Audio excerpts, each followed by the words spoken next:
अस्सलाम वालेकुम, मैं अरबाब जहांगीर। आप देख रहे हैं प्रोग्राम व्यापार। इंडस एआई वीक 2026 पहली बार पाकिस्तान में आर्टिफिशियल इंटेलिजेंस को पॉलिसी बहस से निकालकर अब अमली मैदान में लाने की कोशिश की जा रही है। ये 5 रोज़ा कौमी इवेंट है जो 9 से 15 फरवरी तक इस्लामाबाद में मुनक़िद होने जा रहा है, जिसको होस्ट वजारत इंफॉर्मेशन टेक्नोलॉजी कर रही है। और ये एक बड़ी ज़बरदस्त कोशिश के तौर पर इस वक्त सामने आ रहा है। इस इवेंट का सबसे बड़ा असर मकामी IT सेक्टर पर यकीनी तौर पर होगा और पाकिस्तान की IT एक्सपोर्ट जो पहले ही तकरीबन $4 अरब एनुअल के करीब पहुँच चुकी हैं, इसमें मजीद भी बूस्ट हमें देखने को मिल सकता है। अब AI वीक के जरिए मुकामी कंपनीज को आलमी माहिरीन के साथ इन्वेस्टर्स और टेक्नोलॉजी लीडर्स तक बराह रास्त रसाई मिल सकेगी। इससे service outsourcing, AI based software, data analytics और क्लाउड सॉल्यूशंस की एक्सपोर्ट्स बढ़ने का भी इम्कान है। खासतौर पर हेल्थ के साथ साथ एग्रीकल्चर और फिनटेक जैसे सेक्टर्स में पाकिस्तानी स्टार्टअप्स को आलमी मार्केट से जोड़ने में खासी मदद मिल सकेगी। अब इंटरनेशनल लेवल पर इस्लामाबाद AI डिक्लेरेशन पाकिस्तान को सॉवरन AI के सीरियस प्लेयर के तौर पर पेश करेगी और इससे गैर मुल्की इन्वेस्टर्स, मुश्तरका मंसूबे और रिसर्च कोलैबोरेशंस के दरवाजे खुल सकते हैं। लेकिन असल फायदा इसमें जाहिर तब होगा जब इवेंट के बाद फॉलोअप और फिर पॉलिसी पर अमल दरामद को यकीनी भी बनाया जाए।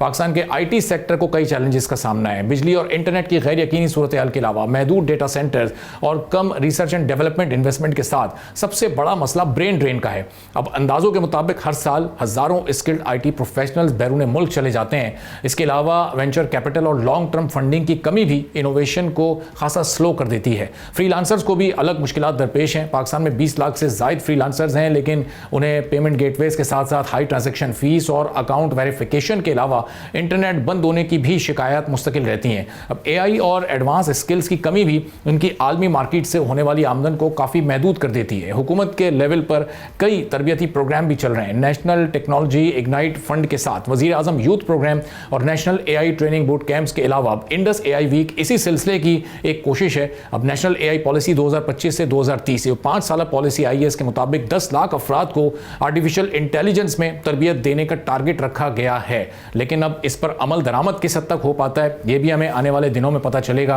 अब जो मुख्तलिफ प्रोविंशियल गवर्नमेंट्स हैं वो भी IT सेक्टर को अपस्केल करने में खासी सरगर्म दिखाई दे रही हैं। PITB के फ्रीलांसर्स के साथ लाहौर और फैसलाबाद में IT पार्क्स, स्टार्टअप्स के लिए टैक्स मराहत और फिर फाइबर नेटवर्क के तोसी अहम इकदाम भी इसमें हैं। अब ओवरऑल AI इंडस वीक जो है ये आलमी मार्केट के लिए एक मजबूत सिग्नल है, मगर मुस्तकिल तरक्की के लिए पॉलिसी के साथ इंफ्रास्ट्रक्चर और स्किल्स पर भी मुसलसल काम कर प्राइवेट सेक्टर और गवर्नमेंट मिलकर आर्टिफिशियल इंटेलिजेंस को कैसे आगे ले जा सकते हैं 5 साल में। क्या वाकई 10 लाख अफराद को AI के जरिए ट्रेन किया जा सकता है? इस पर हम बात करेंगे। हमारा आफ्ताब साहिबा हमारे साथ मौजूद हैं, फाउंडर एंड प्रेसिडेंट हैं AI प्रो ग्लोबल की, AI एक्सपर्ट भी हैं। बहुत शुक्रिया हमारा साहिबा, प्रोग्राम के लिए आपने वक्त निकाला। अभी जो इंडस AI वीक होने जा रहा है इसमें मुख्तलिफ प्रोग्राम्स हैं, AI फॉर हर है और दूसरे ऐसे ट्रेनिंग प्रोग्राम्स हैं और चंद एक प्रोग्राम ऐसे भी हैं जो आप पहले ही लोकल लेवल पर इसको लॉन्च भी कर चुकी हैं।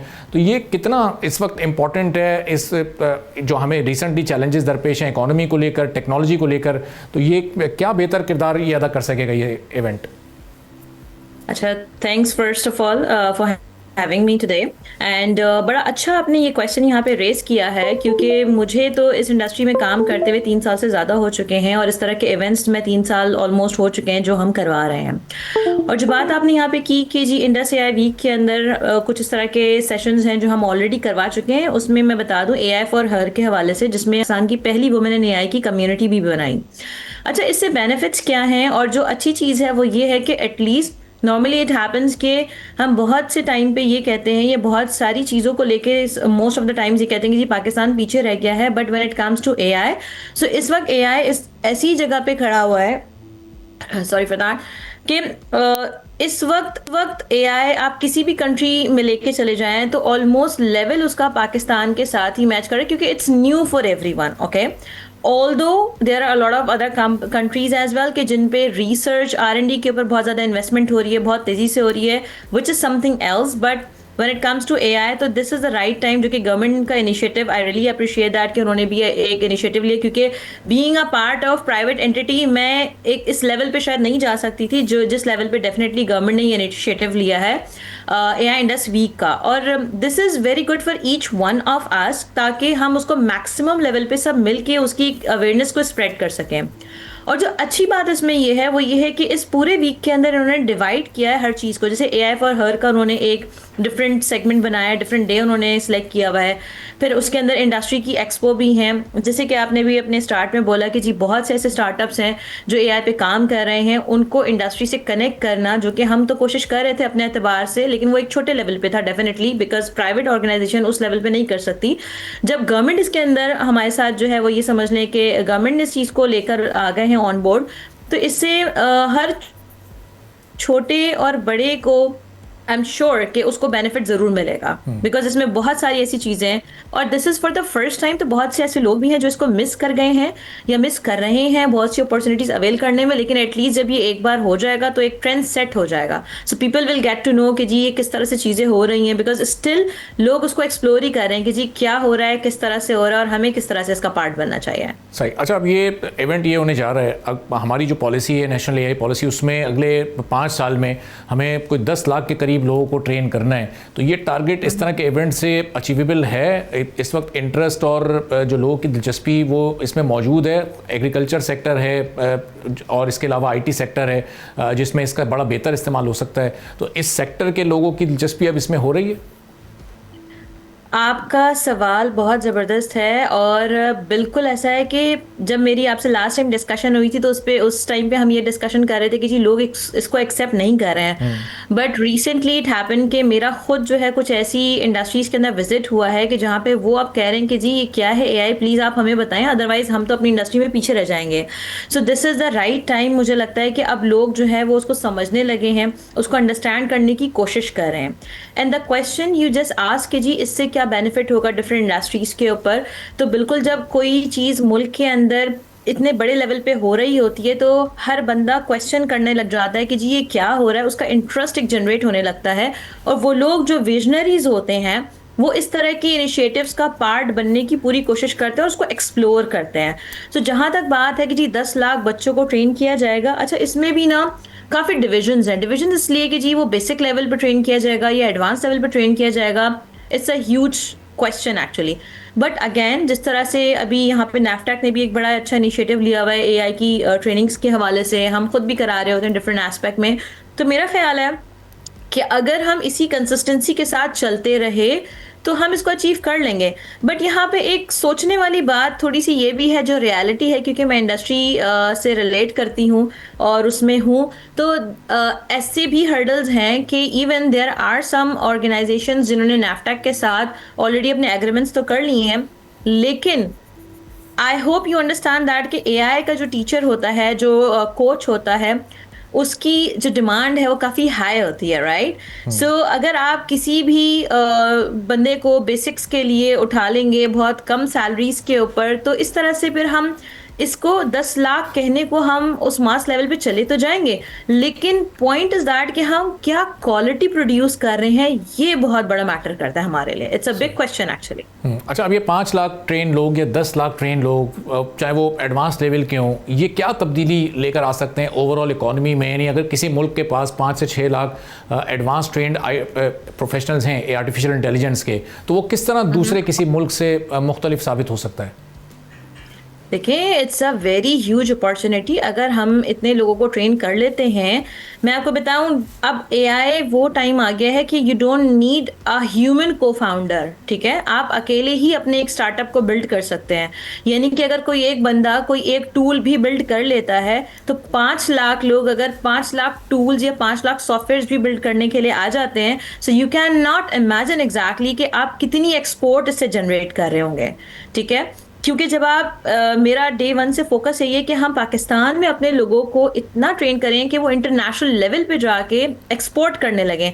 एंड यूनेस्को की जो एथिकल AI का फ्रेमवर्क है उसमें बाकायदा प्रॉपर पॉइंट्स मेंशन है कि आपका अपना AI का प्रोडक्ट कैसा होना चाहिए, देन वो इंटरनेशनल लेवल पे एलिजिबल होगा। And it's not that tough, ठीक है? सो अगर हमारे पास 5 लाख या 10 लाख लोग वाकई में जो है वो ट्रेन हो जाते हैं प्रॉपर तरीके से। सो हम सोच भी नहीं सकते इवन के जो आई थिंक 20 बिलियन की एक्सपोर्ट की बात की गई है, मेरा ख्याल है ये उसको भी सरपास कर देगा, और उससे ज़्यादा जो एक्सपोर्ट्स के ऊपर हमें जो है वो रेवेन्यू हमारा जनरेट होगा, बेनिफिट होगा फॉर दिस कंट्री। सर यानी इंडिविजुअल लेवल पर हम बहुत ज़्यादा ग्रो करते रहेंगे, लेकिन फिर उसको अगर हम कंपनी लेवल पर या कलेक्टिव लेवल पर अगर मेजर करेंगे तो वहाँ पर फिर ये जॉब अपॉर्चुनिटीज़ क्या वाकई कम होती रहेंगी? क्योंकि सबसे बुनियादी सवाल इससे मुतालिक यही होता है लोगों के जहनों में ख़तरा कि जी आर्टिफिशियल इंटेलिजेंस के आने से जॉब अपॉर्चुनिटीज़ आगे आने वाले दौर में कम हो जाएंगी। देखिए, जब सारे के सारे ही फाउंडर्स बन जाएंगे, सब अपना ही बिजनेस करेंगे, तो जॉब की ज़रूरत किसको पड़ेगी? ठीक है। सो पॉइंट इज दैट कि हमें कोशिश ये करनी चाहिए कि अगर कोई भी किसी भी फील्ड में है तो उसको ये सीखना चाहिए कि उसकी फील्ड से रेलेवेंट एआई क्या है। Even you are a anchor, but अब एंकर भी रिप्लेस हो रहे हैं अवतार्स के through, right? So you should have to look into that कि व्हाट्स नेक्स्ट, आपको अब क्या चूज करना चाहिए, आपको एआई में ऐसी क्या चीज चूज करनी चाहिए या लर्न करनी चाहिए कि जिससे आप अपनी फील्ड में अपने आप को मेंटेन रख सकें। मे बी कि आप वो खुद इंसान हो जो कि अपना ही अवतार बना रहे हो और अपना ही वो सॉफ्टवेयर पूरा का पूरा जो है वो रन कर रहे हो अपने ही स्टूडियो के अंदर, and you are earning from that as well. अच्छा, पाकिस्तान की जो इकोनॉमी के बेसिक्स हैं, जो पाकिस्तान की इकोनॉमी को सेक्टर्स रन करते हैं, ख़ासतौर पर agriculture sector, emerging sector, IT sector है, इसमें ये क्या इनोवेशन लेकर आ सकता है और इसमें कितनी ये ग्रोथ पैदा कर सकता है? देखिए, इनकी वजह से मैं कहती हूँ कि ये जो सेक्टर्स हैं, this is the main sector. अच्छा, एआई इज समथिंग की जो बड़ी प्यारी चीज़ है, जो कि हर फील्ड में जाके जो ना वो टच कर रही है, ठीक है? चाहे वो आपका हेल्थ केयर है, चाहे वो आपका टेक्सटाइल है, चाहे वो आपकी कोई भी फील्ड है। सो एआई का कोई भी आप सॉफ्टवेयर बना लेते हैं तो वो सॉफ्टवेयर हो गया या कोई टूल हो गया, तो आप वो इवन ऑटोमेशन का जो वर्ड हम यूज़ कर रहे हैं, so automation is not like that कि जी आपने एक पिच डेक बनाई, आप वही जाके सबको जो है ना वो पिच कर रहे हैं। आप हर किसी के लिए कस्टमाइज ऑटोमेशन सिस्टम बना सकते हैं। और एक और बड़ी प्यारी चीज जो आपने अपने स्टार्ट में भी बोली थी, जिसमें हमने सॉवरन एआई के ऊपर बात की थी, तो सॉवरन एआई में अब हो क्या रहा है कि हम खुद भी क्या कर रहे हैं कि हम हर ऑर्गेनाइजेशन को उनके कस्टमाइज सॉवरन एआई बॉट्स जो है ना वो बना के दे रहे हैं, ठीक है? उससे क्या है कि उनके अपना डाटा उनकी अपनी ऑर्गेनाइजेशन के अंदर ही रहेगा, they don't need to talk होगा वो चैट, क्योंकि हम चैट जीपीटी के साथ इतने ज्यादा फ्रेंडली हो चुके हैं कि we are sharing every data, every detail with the chat GPT, right? Even आपको ईमेल करनी है, आपको कंपनी का कोई डॉक्यूमेंट बनाना है, you are sharing all the documents, all the relevant documents, और फिर वो उसकी एनालिसिस करके देता है। So why not their own customized systems, customized LLMs? So जब हम ऑलरेडी इतने अवेयर हो जाएंगे, लोगों को जी इस बात का पता चल जाएगा कि जी अब हमें ज़रूरत नहीं है कि हम अपना डाटा जो है वो इस तरह के ओपन सोर्स वाले LLMs के ऊपर जो है वो शेयर करें। सो वो जब वो कस्टमाइज वाली एस्पेक्ट में आ जाएंगे ना जी, तो फिर हमारा अपना सिस्टम एक तो सिक्योर हो जाएगा, which is very important. Secondly, जब हम इस तरह के पूरे सिस्टम आईटी, क्योंकि जब एआई की बात करते हैं तो आपके दिमाग में सिर्फ एक ही बात आती है, विच इज़ आईटी। बट ये आईटी इतनी खूबसूरत है कि ये हर फील्ड से जाके कनेक्ट होती है, राइट? तो जहाँ पे लोगों को ये मसला दरपेश आता है, इवन पाकिस्तान में जैसे ब्रेस्ट कैंसर का केसेस बहुत ज़्यादा बढ़ गए हैं। सो जब हमारे ही लोग जो है वो ब्रेस्ट कैंसर के इस तरह के इनिशिएटिव्स पे काम करना शुरू करेंगे, जो कि मेरी अपनी कंपनी खुद कर रही है, कि जिसमें आपको प्रेडिक्टिव एनालिसिस हो जाएगा, आपको पहले से पता चल जाएगा कि जी आज से 5 साल बाद इस बंदे के साथ ये मसला होगा कि नहीं होगा, या अगर अभी करंटली इस बंदे के साथ ये चैलेंज है कि नहीं है। क्योंकि आप अगर मेमोग्राफी कराने जाते हैं तो किसी भी लैब को एक बड़ी सी मशीन बाय करनी पड़ती है। हाउ अबाउट कि आप आपके पास आपको हम एक ऐसी डिवाइस दे दें कि उस एक मोबाइल जैसी डिवाइस के थ्रू आप उसको स्कैन कर रहे हो और हर बंदे के लिए ईजी हो वो चीज। चलें, अब ये जब वीक स्टार्ट होगा फिर हम डिस्कशन दोबारा करेंगे। उस दौरान बहुत बहुत शुक्रिया। हमारा आफ्ताब साहिबा and president pro AI global हमारे साथ मौजूद थे। गुफ्तगू आपने सुनी। एक ब्रेक लेते हैं, ब्रेक के बाद वापस आएंगे, एक और आम मौजू पर बात करेंगे।